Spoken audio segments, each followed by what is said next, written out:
2 நாட்களுக்கு முன்னாடி வரைக்கும் நம்ம கூட இந்த உலகத்துல இருந்த ரோபோ சங்கர் இன்னைக்கு நம்ம இடையே இல்ல. அது ரொம்பவே வலியையும், வேதனையையும் கொடுக்குது. அது இல்லன்னு சொல்லல. பட் இந்த வலியும், வேதனையும் நம்ம கிட்ட இருந்து கடந்து போகக்கூடிய சூழ்நிலையும் வரும். இந்த வலியும், வேதனையும் இன்னும் அவருடைய குடும்பத்துக்கும், அவருடைய மனைவிக்கும் இன்னும் அதிகமா இருக்கும். அதுல சந்தேகம் இல்ல. ஆனா நம்ம பேச வேண்டிய விஷயம் இது மட்டும் தானா?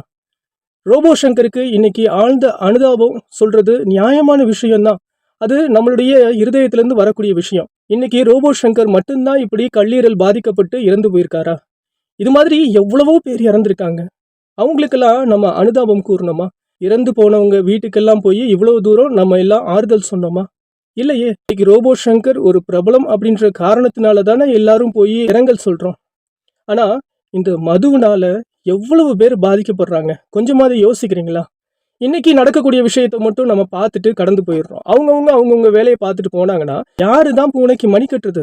ஜெயலலிதா இருந்த வரைக்கும் நான் மதுக்கடைகளை கொஞ்சம் கொஞ்சமா குறைக்க போறேன் அப்படின்னு சொல்லி சொன்னாங்க. அவங்க சொன்னபடி கொஞ்சம் கொஞ்சமா குறைச்சாங்க.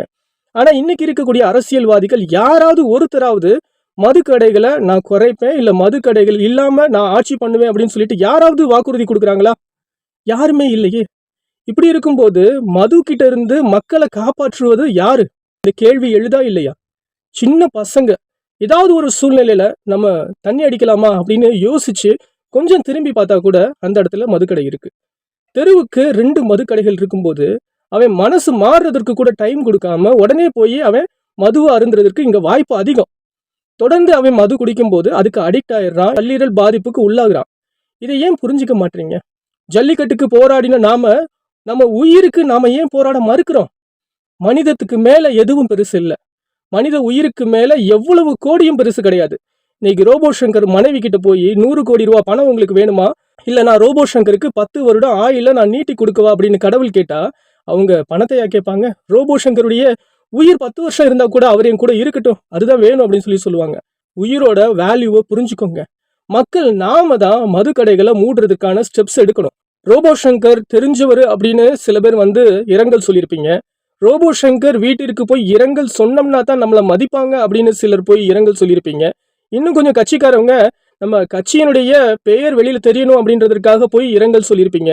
இப்படி ஒவ்வொருத்தவங்களுக்கும் இரங்கல் சொல்றதுக்கு ஒரு காரணம் இருக்கும். ஆனா நான் கேட்கக்கூடிய விஷயம் இதுதான். ரோபோ சங்கர் மட்டும்தான் உயிரா? நேற்று வரைக்கும் கல்லீரல் பாதிக்கப்பட்டு இறந்தவர்கள் உயிர் இல்லையா? நாளைக்கு கல்லீரல் பாதிப்புனால இறக்கக்கூடியவர்கள் உயிர் இல்லையா? நாளைக்கு இருக்கக்கூடிய தலைமுறையை காப்பாற்ற வேண்டிய அவசியம் நம்மளுக்கு இருக்கு. மதுவுக்கு எதிராக குரல் கொடுப்போம். அதனுடைய முதல் குரல் என்னுடைய குரலாக இருக்கட்டும். இன்னொரு பதிவுல உங்க எல்லாரையும் சந்திக்கிறேன். Until then, bye from your Jairus. Thank you.